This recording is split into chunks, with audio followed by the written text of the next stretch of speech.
जय हिंद दोस्तों।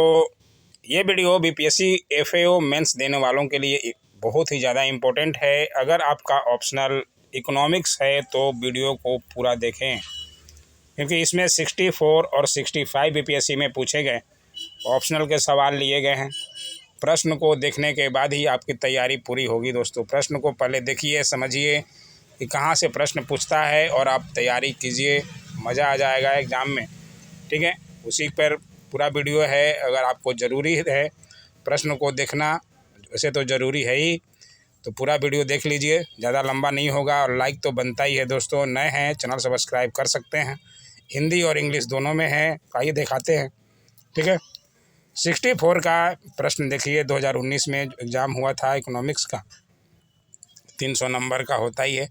प्रश्न देखिए कहाँ से पूछे जा रहे हैं। उपयोगिता विश्लेषण की सहायता से उपभोक्ता संतुलन को स्थिति कैसे प्राप्त करता है, इसे समझाइए, पहला प्रश्न है।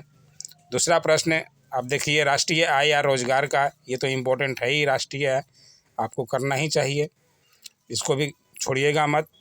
रोजगार का संतुलन स्तर हमेशा पूर्व रोजगार स्तर पर नहीं होता है, बल्कि हमारे पास मुद्रास्फीति अंतर या अपस्फीति अंतर होता है। इस कथन की व्याख्या कीजिए। ठीक है, तीसरा प्रश्न देखिए, अगर किसी देश का भुगतान शेष संतुलन हमेशा संतुलित होता है, तो फिर हम एक देश के भुगतान शेष के संतुलन में अधिशेष या घाटे के बारे में किस तरह बात करते हैं, इसे समझाइए। और आगे देखिए किस तरह से प्रश्न पूछे गए हैं।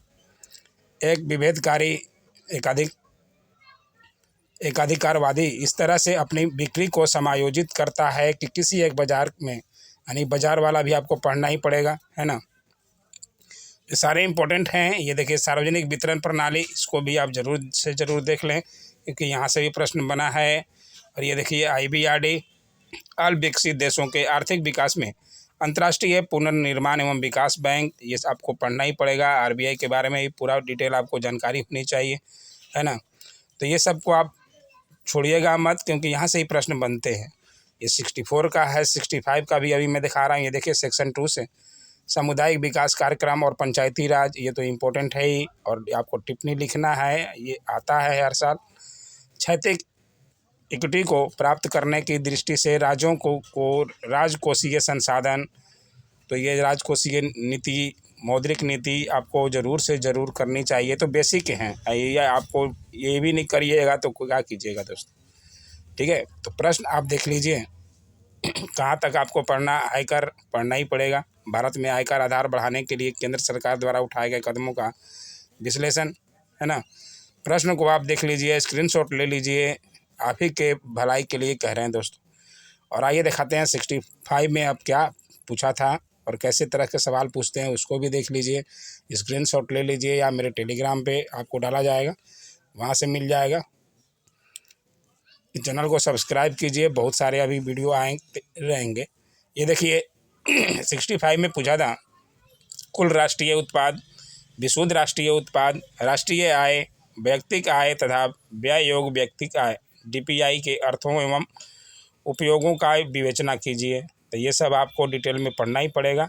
ठीक है, क्योंकि प्रश्न जो है यहाँ से बनते रहते हैं। किसी वस्तु की कीमत में हुए परिवर्तन से आय एवं स्थानापन्न प्रभावों को पृथक करने के लिए किन विधियों का प्रयोग किया जा सकता है, तो इन सबको भी देख लीजिएगा। प्रश्न को पहले देखिए, स्क्रीनशॉट ले लीजिए। वस्तु विभेदीकरण क्या होता है, ठीक है। प्रोडक्ट वेरिएशन, तो इसको भी आप समझना पड़ेगा। प्रवृत्ति साख नियंत्रण, जिनको प्रश्न नहीं मिल रहा उनके लिए वीडियो है। और प्रश्न को स्क्रीनशॉट ले लीजिए, देखिए और फिर तैयारी कीजिए दोस्तों। ये देखिए बजट, और अगर तैयारी करने में आपको कहीं से खर्चा भी करना पड़े तो कोई दिक्कत नहीं है, आप खर्चा कीजिए ना। आपका रिजल्ट होगा तब जानते हैं, फाइनल सब कोई नहीं दे पाता। मेंस एग्ज़ाम देने के लिए सपने होते हैं। बहुत लोग PT में ही क्षण जाते हैं, कितने साल से एग्ज़ाम की तैयारी कर रहे हैं, PT ही नहीं निकाल पाते। मेंस का सपना होता है, तैयारी उनकी रह जाती है। आपका तो PT निकला है, आप मेंस दे रहे हैं, ये सोचिए। 2-4 हज़ार खर्च कर देने से आपको अगर नोट्स मिल रहे हैं, अच्छी जानकारी मिल रही है, जिससे आप फाइनल सिलेक्शन हो जाइएगा, सोचिए कितनी बड़ी बात होगी, है ना। तो 2-4 हज़ार खर्च करने में आप सोचने पड़ रहे हैं, फिर आप क्या निकाल पाइएगा दोस्तों। जहाँ लगे, ज़रूरत लगे, आपको खुद समझना चाहिए कि आप FAO का एग्ज़ाम दे रहे हैं, ठीक है ना। फाइनेंशियल एडमिनिस्ट्रेटिव ऑफिसर बनेंगे, अफसर भी बनिएगा और थोड़ा सा खर्च भी नहीं कीजिएगा। पढ़ाई के लिए लोग घर घर बेच देते हैं, ज़मीन बेच देते हैं। आप लोगों को 2-4 हज़ार रुपये खर्च करने में आपको कहीं से भी नोट्स मिले, ज़रूरी नहीं है कि कहीं से, जहाँ से मिले अच्छी तरह मिले, आपको तैयारी करनी चाहिए दोस्तों, है ना। अभी भी 1 महीना के लगभग समय है, 3 तारीख के बाद ही एग्ज़ाम होगा, है ना, फाइनल एग्ज़ाम। तो तैयारी में रहिए और थोड़ा खर्च भी करना पड़े तो कीजिए जम के और मेहनत कीजिए, आपका रिजल्ट तभी होगा। ऐसे बिना आप नोट्स के क्या लिखिए बताइए, आप खुद सोचिए। ये देखिए MSME भी पूछा है ना। तो इन सबको आपको मैं दिखाने का मकसद यही था कि आपको प्रश्न बहुत लोगों को नहीं मिलता है, मैंने दिखा दिया प्रीवियस ईयर क्वेश्चन किस तरह से आते हैं। आप स्क्रीनशॉट ले लीजिएगा और बाकी आप तैयारी कीजिए, ज़रूर होगा रिजल्ट दोस्तों, ठीक है ना। बिना प्रश्न जाने समझे किस तरह से प्रश्न बनता है ये, तो आपकी तैयारी नहीं होगी। ये प्रश्न को मेरा दिखाना काम था, ठीक है। और बाकी मैंने अपना कॉन्टैक्ट नंबर दे ही दिया है, जिनको दिक्कत है प्रश्न आप ज़रूर संपर्क करें, ठीक है ना। ठीक है, ऐसे ही वीडियो के लिए लाइक शेयर कमेंट और सब्सक्राइब जरूर करें दोस्तों। Thanks for watching my YouTube channel.